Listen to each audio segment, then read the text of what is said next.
Bapak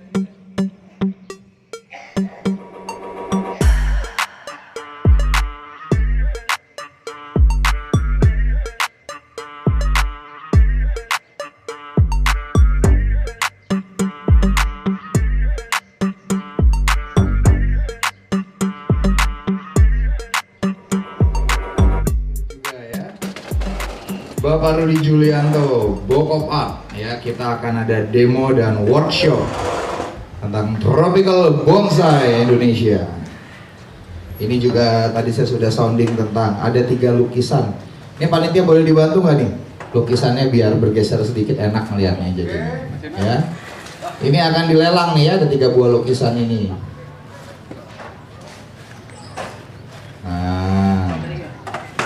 Jadi teman-teman bisa ngelihat ya, ini nanti open bidnya mulai dari 500.000 rupiah ya. Ya. Oke, yuk teman-teman bisa merapat ke depan panggung karena sebentar lagi kita akan ada demo dan workshop dari Book of Art ya. Ya teman-teman dari Tangerang juga nih Mas, bisa diisi kursi isinya ya, yang kosong dibiarin aja ya. Hah? Lelang? Belum, ntar kalau udah dikawatin dilelang ya. Oke. Ayo dong merapat Pak Haji, duduk Pak Haji Bebin. Diisi yang kosong ya. Biar teman-teman yang lain juga bisa ngeliat ya, jangan berdiri di depan. Pak Rudi ya boleh? Oke. Tepuk tangan dong buat Pak Rudi Julianto ya. Boleh Pak Rudi dijelaskan sedikit kira-kira konsep dasarnya akan seperti apa? Ya pada Pak Rudi dipersilakan.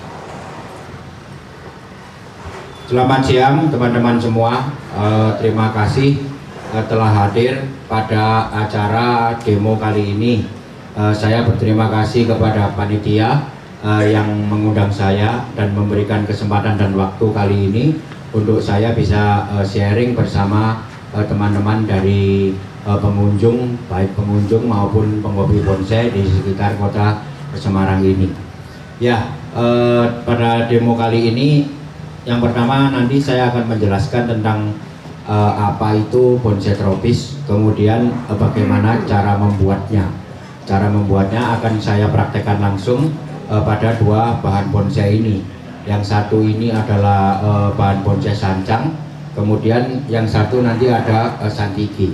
Jadi pada bonsai sancang ini nanti kita akan saya sharingkan bagaimana dari awal kita menentukan ataupun bagaimana pola pikir kita menghadapi bahan yang memang istilahnya belum mempunyai pola desain.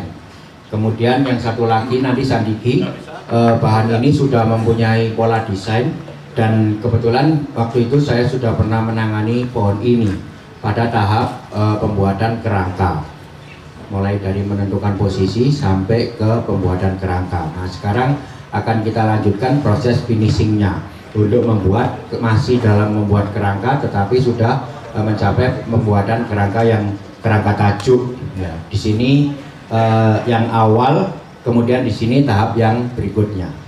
Oke, saya langsung mulai saja. Saya perkenalkan dulu, nama saya Rudi Julianto. Saya adalah tercatat sebagai anggota PPBI di kota di Tangerang Raya. Ya, ini Pak Alek adalah ketua saya di Tangerang Raya. Ya, kebetulan saya ini sudah mempunyai konsep ataupun panutan bagi saya yang sudah saya tentukan bahwa di dalam berkarya membuat bonsai ini saya menspesifikkan diri pada pembuatan bonsai tropis. Apa itu bonsai tropis, kemudian perbedaannya apa dengan bonsai-bonsai yang sudah eksis di dunia pada saat ini. Seperti kita tahu teman-teman, di dunia ini yang sudah eksis ada 2 genre bonsai yang kuat, yang berasal dari teman-teman dari negeri Cina, kemudian ada pula yang berasal dari teman-teman yang berada di negeri Jepang. Ya, konsep membuat bonsai mereka sudah diakui dunia dan sudah banyak ditiru oleh dunia. Oleh karena itu kita sudah bisa menyebut sebagai genre, atau genre bukan aliran. Genre adalah sebuah pola spesifik yang dimiliki secara keseluruhan. Kenapa bisa disebut genre? Karena sudah disukai oleh dunia. Tidak cukup hanya disukai, karena sudah ditiru juga oleh seluruh dunia. Ya. Maka itu bisa disebut sebagai genre. Histori saya belajar membuat bonsai atau menekuni hobi bonsai ini, saya berpikir bahwa saya harus mempelajari dulu apa yang sudah eksis pada perkembangan bonsai di dunia sekarang ini. Waktu itu 30 tahun yang lalu saya mulai berhobi, sampai sadar pada kurang lebih 15 tahun kemudian saya harus mempelajari apa yang sudah eksis dulu. Maka saya belajar bagaimana bonsai Cina itu ataupun penjing Cina itu diciptakan, apa tujuan penciptaannya, kemudian apa pencapaian keindahannya, kemudian bagaimana ciri-ciri fisiknya penjing Cina.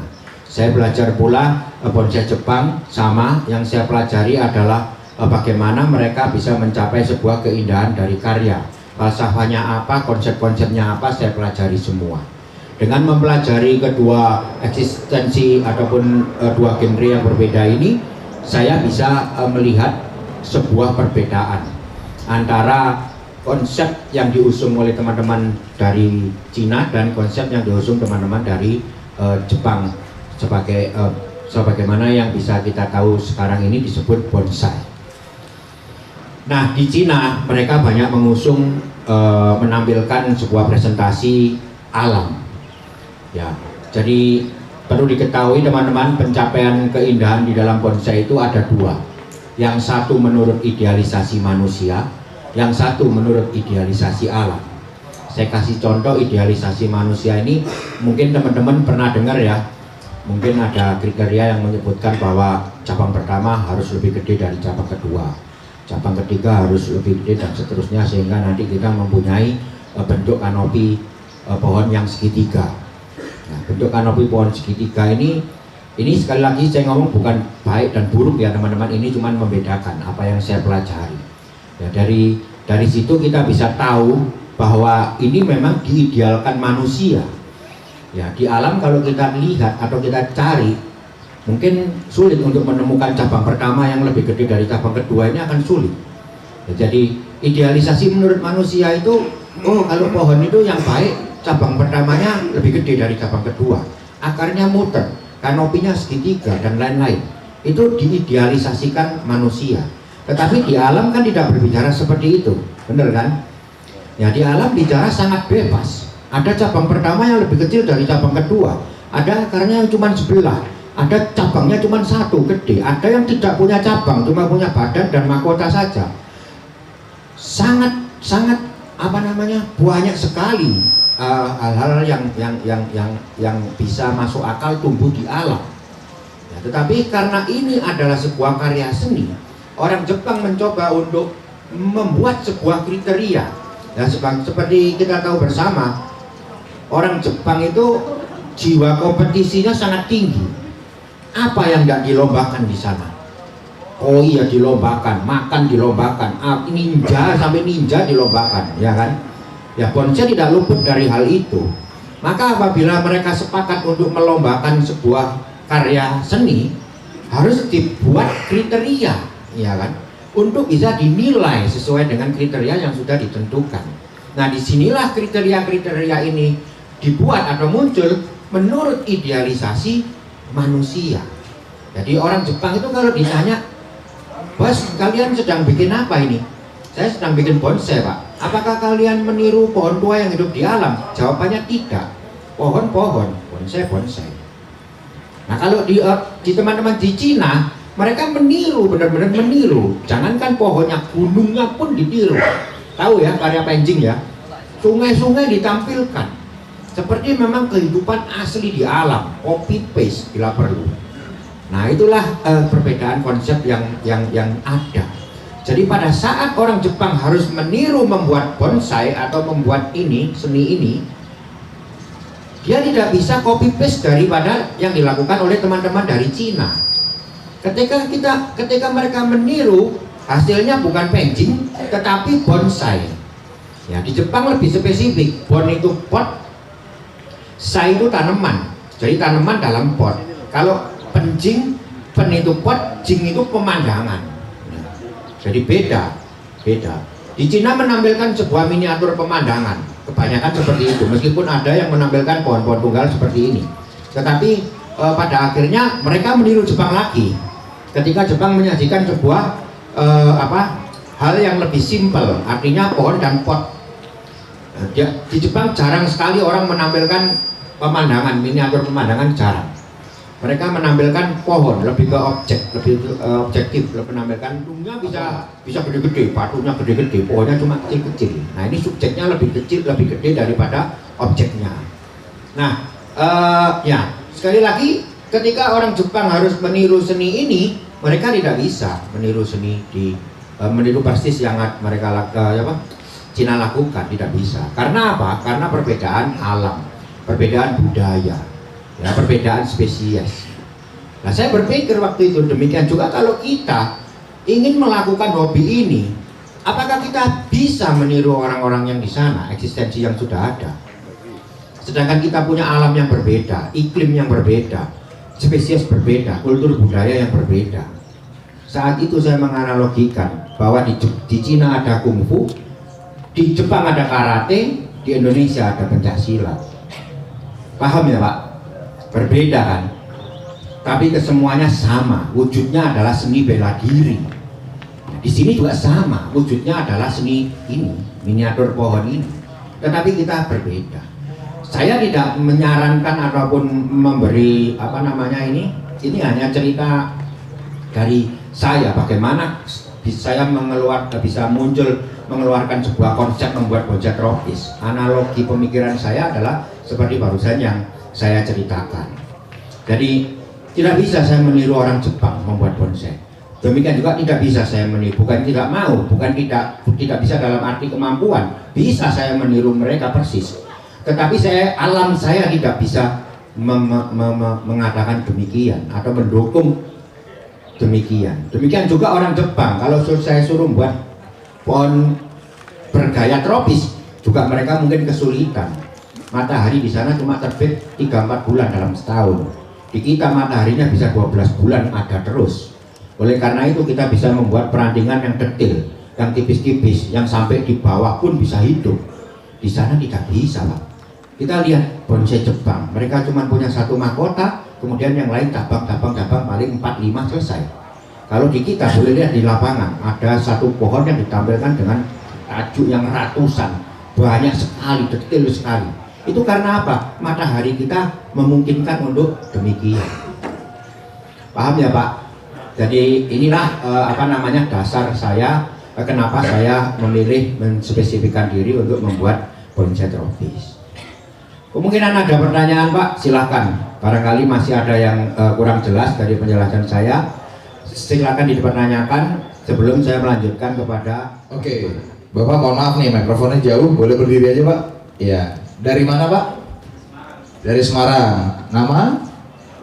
Tepuk tangan dong buat Bapak Wami dari Semarang. Apa Pak yang mau ditanyakan? Ya nggak apa-apa, di situ aja kalau kedengeran.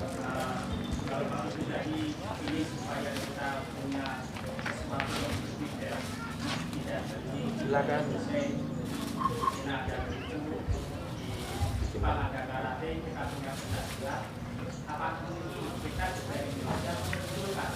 Yang namanya bukan branding, namanya bukan desain, tapi pakai nama yang lain, misalkan spot, miniatur pohon tropis, pot, sehingga namanya kita beda. Kayak Jepang, mungkin tidak pakai nama mesin, tapi pakai nama desain. Indonesia punya nama sendiri. Terima kasih buat Bapak ya. Coba Pak Rudi ya. Kedengeran ya Pak tadi ya? Iya. Ya itu jadi gini Pak. Sebuah genre itu akan muncul kalau disukai, seperti tadi saya ngomong. Yang kedua harus ditiru. Nah, kita kasih contoh aja genre musik ya. Ada induknya itu kan musik klasik, ya kan. Kemudian terpecah-pecah menjadi ada yang rock and roll, ada yang blues, ada yang reggae, sampai pada akhirnya ada musik rap. Musik rap itu diciptakan oleh orang-orang kulit hitam di Amerika tahun 70-an. Kemudian mereka asik sekali mengembangkan musik rap di sana. Selama musik rap masih berkembang di Amerika sana, dia belum bisa disebut genre. Tetapi sekarang bapak-bapak boleh lihat, orang Jepang nge-rap, orang Cina nge-rap, orang Korea breakdance.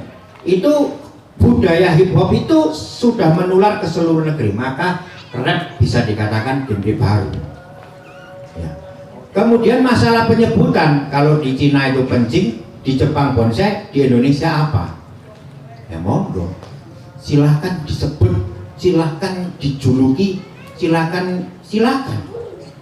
Saya bukan orang yang harus mendeklarasikan sebutan ini. Ya. Saya mencoba untuk menawarkan pola pikir membuat bonsai tropis. Ini sudah berjalan kurang lebih 2013, 9 tahun saya men-sharingkan bagaimana cara membuat bonsai tropis. Tetapi apakah yang saya coba ini disukai oleh teman-teman? Apakah yang saya coba ini ditiru oleh teman-teman? Ya itu masih jauh sekali. Di Jepang itu sudah 500 tahun mereka berbonsai. Di Cina sudah 1000 tahun. Di kita masih 50 tahun. Bahkan kalau boleh dianalogikan, bayi ini masih embrio dalam kandungan, mungkin usianya masih sebulan. Ya. Nanti kalau sudah 9 bulan lahir baru dikasih nama. Oke, Ngaten nggih, Pak? oke Pak. Oke, ada 2 penanya lagi juga nih. Yuk kita kasih 2 penanya sebelum kita mulai. 2 orang lagi. Udah pada ngerti ya, udah pada paham ya. Ini hanya sharing saya. Saya sama sekali tidak mempengaruhi untuk teman-teman berkarya. Silahkan, kalau masih mau meniru konsepnya Jepang, silahkan. Mau meniru Cina, monggo. Silahkan, tidak masalah. Yang paling penting saya sekarang bisa men-sharingkan bagaimana adanya perbedaan. Nah, sekarang sampai pada saya harus menjelaskan bagaimana cara membuat bonsai tropis, atau bagaimana pola pikir kita ketika kita harus membuat bonsai tropis. Sebelumnya saya mempunyai definisi bonsai itu apa. Nah, kalau di Jepang bonsai ya Pak, kalau di Cina kencing, kalau di Indonesia nanti nggak tahu. Ini definisi ini, seni ini apa? Saya mendefinisikan adalah seni membuat miniatur pohon tua yang hidup di alam tropis. Definisi saya sudah sangat jelas. Ketika saya membuat atau berkarya, saya harus membuat pohon yang tua, ya kan? Saya nggak membuat miniatur pohon muda, ya kan? Kemudian pohon tua yang hidup di alam, ya maka apapun hasilnya ini harus mempresentasikan sebuah kehidupan yang hidup di alam. Bahkan mungkin pengaruh-pengaruh alam bisa saya masukkan dalam presentasi karya saya, seperti tertiup angin, itu kan presentasi pengaruh alam. Seperti kerusakan-kerusakan ini kan presentasi kerusakan alam. Nah ini harus ditampilkan, tidak sekedar mungkin ada keringan saya tampilkan hanya sekedar aksen atau hiasan atau pemanis, tidak. Keringan harus saya tampilkan bahwa ada apa ini kok bisa kering. Terus setelah kering ini bagaimana perwujudan kehidupan setelah itu. Nah itu yang saya maksud presentasi pohon yang hidup di alam. Kemudian alam apa? Alam tropis. Saya tidak membuat bonsai yang atau miniatur pohon yang hidup di alam subtropis atau di sana di Jepang sana atau di Eropa sana. Karena saya pasti tahu bahwa pertumbuhan atau pola tumbuh pohon di alam tropis dengan pertumbuhan di pohon di alam subtropis pasti berbeda. Nah, saya tidak meniru kehidupan pohon yang di sana. Saya khusus meniru yang di alam tropis. Jelas, clear, tidak bisa melenceng dari itu.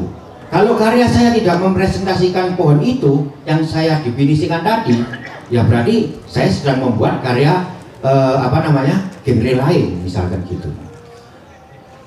Nah, seperti saya kasih contoh lagi, saya mau menggambar orang, jelas kan? Bukan anjing, bukan binatang, maaf. Betul. Kemudian orang wanita, seorang wanita, jelas saya nggak akan gambar pria. Betul. Tua, jelas saya nggak akan gambar anak-anak. Duduk, jelas saya nggak akan gambar berdiri. Kan jelas sudah itu. Seorang wanita tua sedang duduk, udah jelas itu. Tetapi duduknya bagaimana, wujudnya apa, nah itu monggo kreativitas kita. Jadi definisi yang tadi saya buat tadi, saya tidak mengharuskan, oh kalian harus ininya ditekuk ke sini ya, harus begini ya. Tidak. Mari kita membuat bonsai tropis, caranya bagaimana? Sebenarnya kita masing-masing harus punya cara, tidak harus meniru cara saya. Karena ini benar-benar cuma sharing saya men-sharingkan sebuah ide. Di sini punya ide itu munculnya tidak bisa satu gelondong. Hari ini saya beride membuat bonsai tropis, besok wujudnya karya saya sudah ada. Tidak bisa.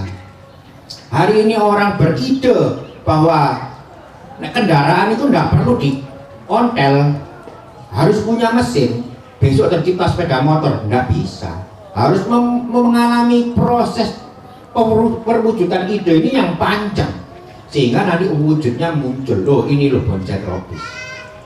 Nah, ketika wujud ini muncul, pasti wujud ini bisa dipertanggungjawabkan. Kenapa kok kamu menyebut ini pohon tropis, bonsai tropis? Ini kan pohon bonsai seperti bonsai Jepang, teman-teman. Tidak bisa, ini berbeda. Perbedaannya apa? Perbedaannya begini.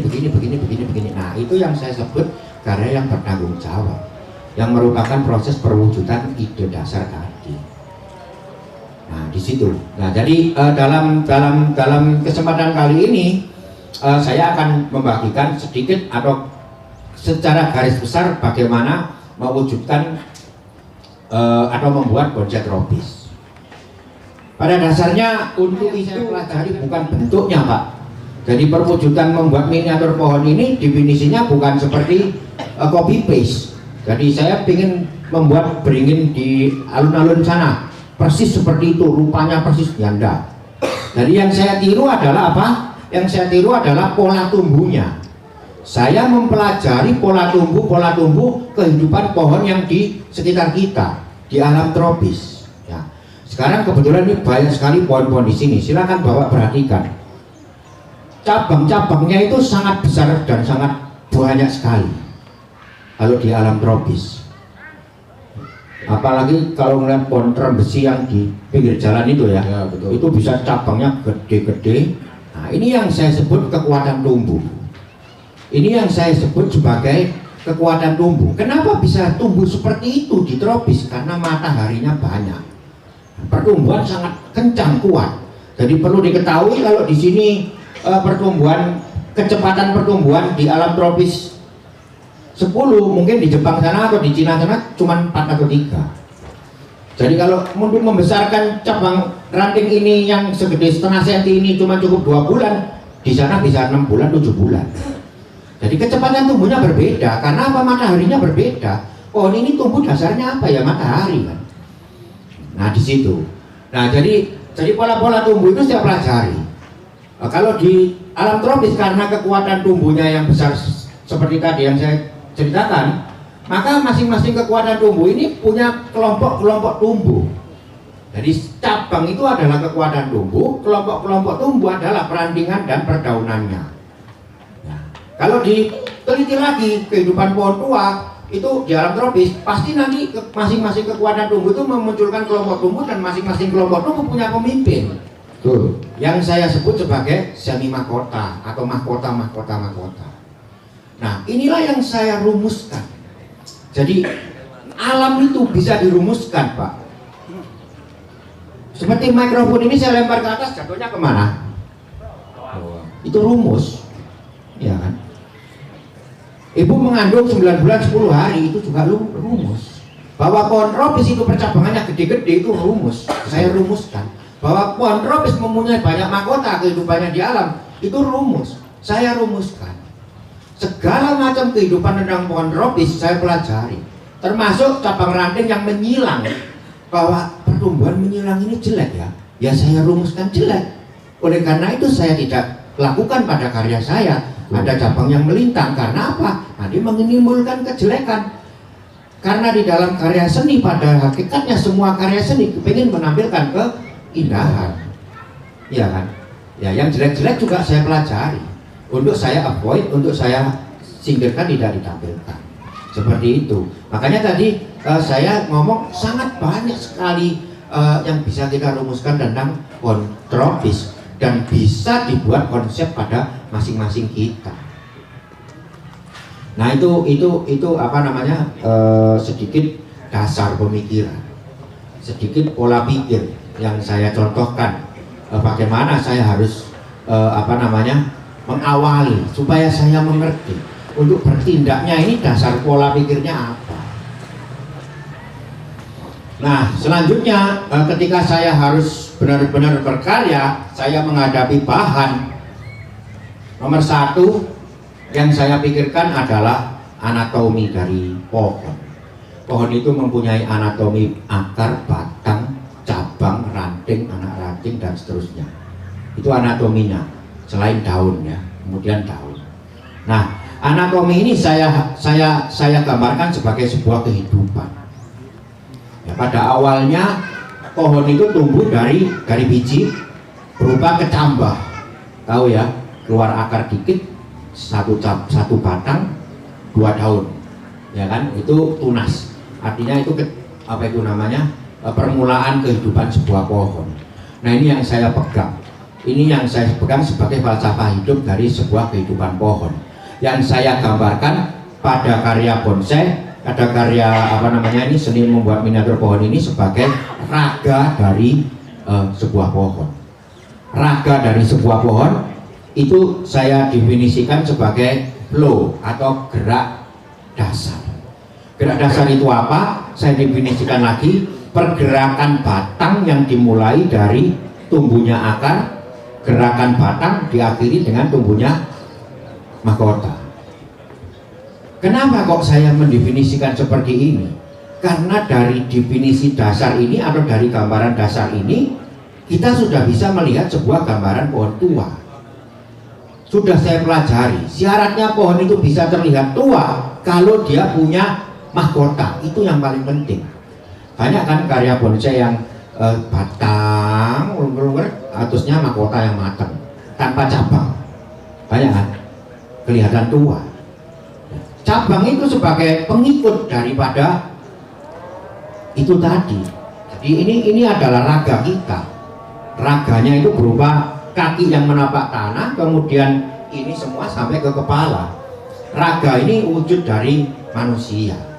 Nah itu, jadi yang utama, yang paling dasar menurut saya untuk diperhatikan di dalam menghadapi sebuah bahan itu adalah raganya dulu. Gerak dasarnya dulu, flow-nya dulu, flow yang mengalir dari akar sampai ke mahkota. Kemudian perwujudannya adalah apa? Perwujudannya adalah menentukan posisi. Setelah posisi ini saya tentukan, maka kemudian saya menentukan macam-macam. Misalkan arah tumbuh, misalkan kekuatan tumbuhnya kemana kita pelajari. Kalau dominasinya ke kanan, ya kita menentukan arah tumbuhnya ke kanan. Dengan cara apa perwujudannya? Dengan cara menentukan letak ataupun arah menghadapnya mahkota utama. Jadi kalau seperti pohon ini, pergerakannya ke arah sebelah sini, dominasi tumbuhnya kan ke arah sini ya. Dengan dominasi ke arah kemari, saya tidak bisa mewujudkan pohon ini arah tumbuhnya kemari.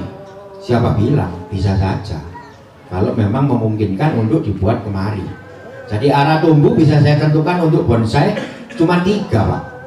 Nah, karena bonsai adalah salah satu karya seni yang dilihat dari satu sisi. Arah tumbuh cuma ada 3, yang satu ke kiri, yang satu ke atas, yang satu ke kanan. Cuman ini kan saya nggak mungkin bikin bonsai yang menghadap ke depan atau ke belakang. Nah, yang 3 ini yang saya pegang. Jadi saya mempunyai 3 opsi. Selalu mempunyai 3 opsi untuk menentukan arah tumbuh. Berdasarkan apa? Berdasarkan kondisi fisik dari pohonnya. Jadi itu dulu. Nanti selanjutnya saya akan praktekkan. Barangkali ada pertanyaan, silakan.